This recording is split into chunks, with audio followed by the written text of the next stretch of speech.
はい、天秤座の皆さんこんばんは。アストロカウンセラーのターラです。いつも動画のご視聴ありがとうございます。今回は5月後半のタロットリーディングをさせていただきます。もちろんいつものように星の解説も途中で入れながら、最後はオラクルカードも引きますので、ぜひ最後までご覧ください。そして6月9日に占星術数秘フェスに参加させていただくことになりました。これはオンラインもありますし、会場にお越しいただける両方ありますので、ぜひご興味ある方は概要欄から詳細ご覧ください。全く占星術が初めての方でもちょっとした情報でね、深く自分のことが知れるよということで、私も講座をさせていただきますので、皆さんにお会いできることを楽しみにしています。ぜひ詳細ご覧ください。枠は少ないんですけれども、個人鑑定もその日にその会場で行っていますので、そちらの受付も開始しています。はい、では早速いきましょう。5月の後半ですね。よろしくお願いします。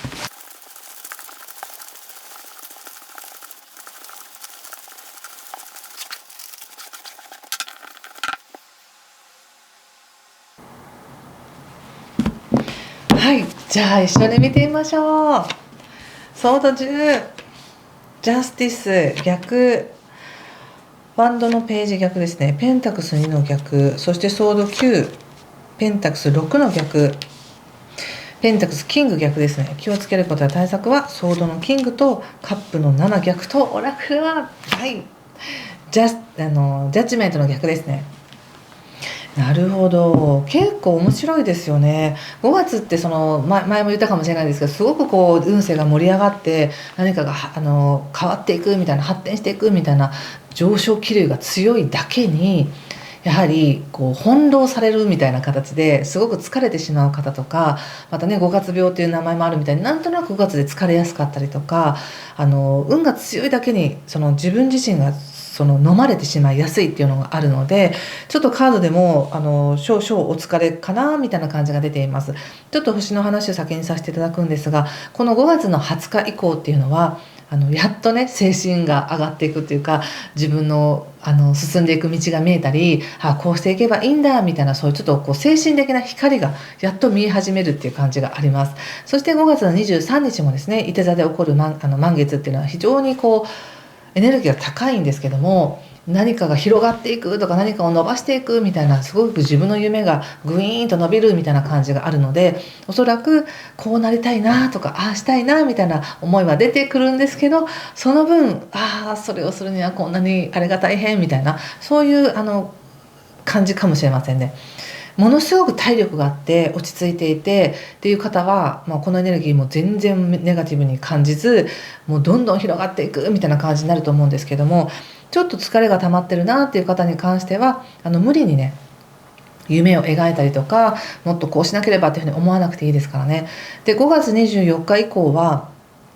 そういうやっぱり精神的なね、ちょっと喜びっていうものがやっと見えてくる感じがあるので、ちょっと今まで埋もれてた感覚がちょっと表に出てくるなっていう感じがあります。そしてさらに5月26日以降っていうのは、もう本当に今年の後半のテーマである木星がね、双子座に入って、ここからもうずっと5月26日以降ずっとテーマとしてあるので、世界が広がっていくとか、自分の可能性が広がっているとか、自分の行動範囲が広がったとか、意識もだし現実的な行動も広がっていくよっていうような星の流れです。で、その状態なんですけれども、カードで見た時に、今この瞬間は、おそらくこの動画をご覧いただいている天秤座の皆さんの多くはちょっと疲れてるのかなって感じがします。人ってやっぱり波がありますよね。ものすごくわーって盛り上がってエキサイティングみたいな時もあるか、疲れたみたいな時もあるので、そういう波のちょっと今は疲れてるバージョンなのかなって感じがしますね。ですので、まずはバランスを保つっていうことを心がけてみてください。どうやれば自分が落ち着いて、体調もね、問題なく自分自身に戻れるのかなっていうことをご自身に与えてあげてください。その時間やその方法や喜びを自分で自分に与えるっていう風にしてあげてください。なんか他者に気を使って、せっかく今いい時だからと言って他者のことばっかりやるってなると、どうしても自分のバランスを欠いてしまうので、自分を一番に癒すっていう形でしてください。そしてもしボランティア感覚で何かをやってあげていることに関しては一時的にちょっと中止して、ちょっとお待ちくださいとか、ちょっとお休みくださいみたいな形にして、自分を整える方に使う方がいいのかなっていうふうに思いました。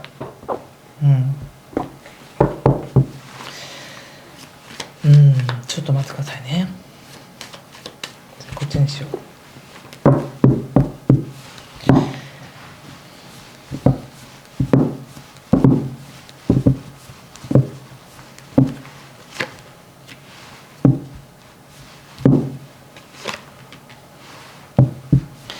やはり先ほど言ったみたいな夢が広がったりとか可能性がわーっと広がる分、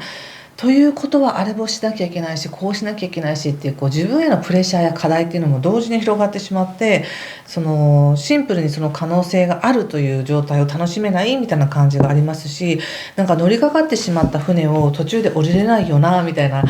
気遣いとか、今のチャンスを逃してしまったら自分には一生チャンスがないんじゃないかみたいな、そういう恐怖感みたいなのも出てきているのかなと思いますが、チャンスを逃して二度とチャンスがないってことは絶対にないので、いつでもチャンスは巡ってきます。これは宇宙が与えてくれるこの流れっていうのももちろんありますし、ご自身の意識の改革が起こることによって引き寄せるチャンスっていうのもいくらでもあるので、気にしないでください。確かに今この星の動きでは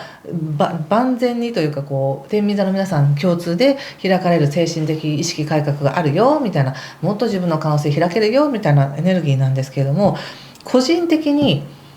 どこが一番しっくりくるかは分からないわけですよね。自分にとって一番しっくりくる目標や一歩進みたいところ、一個広げたいのは何だろうっていうところだけを見ていってくださいね。大きすぎる夢っていうのは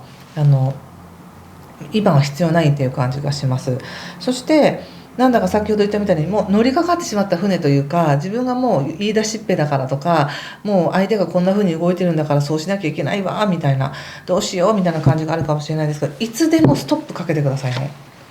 いつでもストップ。流れのままに仕方ないかみたいな感じでいくというよりは、物事は慎重に確認しながら進んでいって大丈夫なんですよっていうふうに言われています。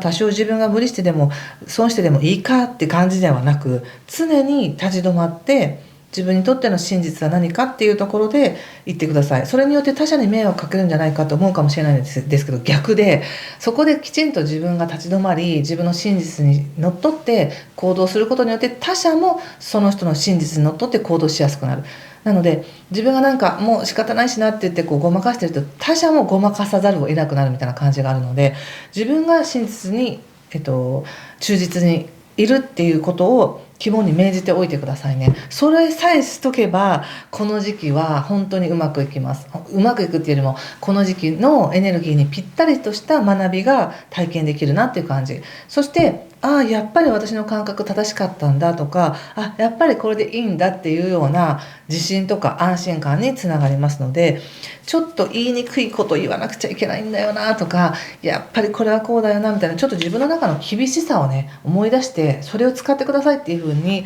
私は思いました。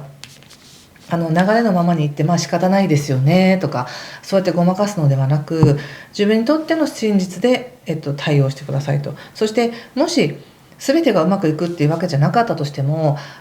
例えばいくつかはうまくいかなかったけど、でもこれが残ってよかったねみたいな、そういう本当に自分が大事にしたいものだけは残るっていう感じがあるので、みんなにとっていいっていう状態ではなく、あくまでも自分の真実に従って動くっていうことだけしていってください。また出ましたよ、ソードの9が。よっぽど気を使っていらっしゃるんでしょうか、どなたかに。もしくは自分の中でもうあれこれと考えすぎてしんどくなってませんかみたいな、自分でそんなに自分のことを追い込む必要はないですよっていうメッセージだと思いました。そして他者からの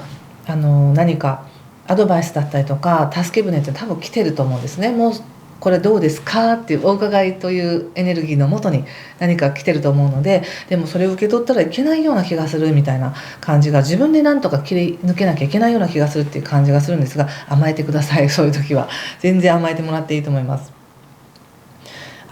一番大事なのは、自分の思考がいかに、大変な状況で想像しているかということに気がついてほしいんですね。本当にね、人ってこうパニックになったらわけが分かんなくなるっていうのと同じように、あれがこうなったらこうなっちゃうしどうしてもみたいな、そういうこうネガティブな思いで自分を埋め尽くすのではなく、現実の真実、自分の真実に従ってこうリアルな現実って何だろう、これって想像の話、それとも現実っていうところを見極めて、自分も意識的に正直であろう、現実に沿った行動をしようっていうのでいいと思います。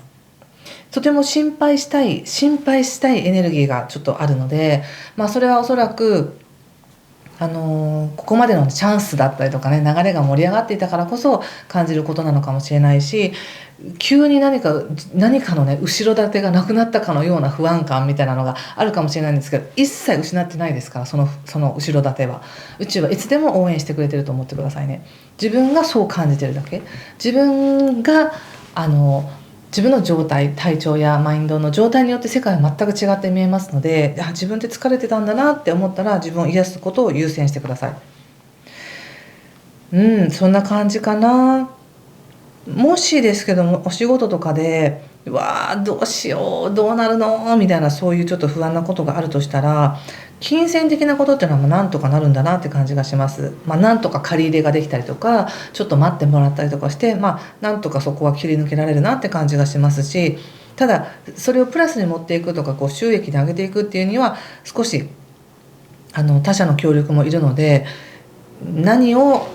やめて何を生かすかみたいなことは考えていくのかなとは思います。人間関係においてはとにかくその人に嫌われることや見捨てられることっていうことを恐れないでください。しがみつく必要はないという感じです。なぜならば自分自身に価値があるからです。それは自分自身の価値を思い出す必要があるからです。この時期はですよ。この時期はで本当に自分に価値があるということを少しでも思い出せたら、何かしらいい形になってまた自分の精神は保たれていくっていう形なので、自分を犠牲にしてその場を作ろうっていうのはしないようにしてください。はい、そんな感じかしら。なんかちょっと厳しい感じですかね、これ。はい、ちょっと最後にオラクルカードを見させてください。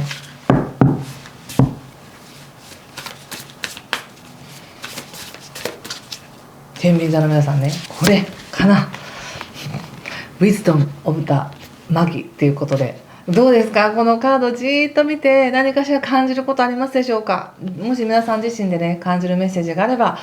受け取ってください。そしてそれどんなメッセージを受け取ったのか、よかったらコメントで教えていただけると嬉しいです。メンタルクラリティって書いてますけど、やっぱり自分の中に英知があると思うんですよね。本当は分かっているみたいな、それを大事にしましょうっていう感じがしました。本当の答えは自分の中にある。そこにアクセスするためには自分を大事にする、自分に価値を置くっていうふうにすると、惑わされてとか不安の中でじゃなく、何が一番大事かはっきり分かるっていう感じがしますし、この英知は状況や対人関係も含めた状況をうまく切り抜けるための何かヒントだったりとか方法っていうのはもう自分の中で分かってるよねっていう感じがしました。はい、ということでぜひ学びの多いね自分を大事にする時間をたくさん過ごせますように。今回も最後までご視聴ありがとうございました。失礼します。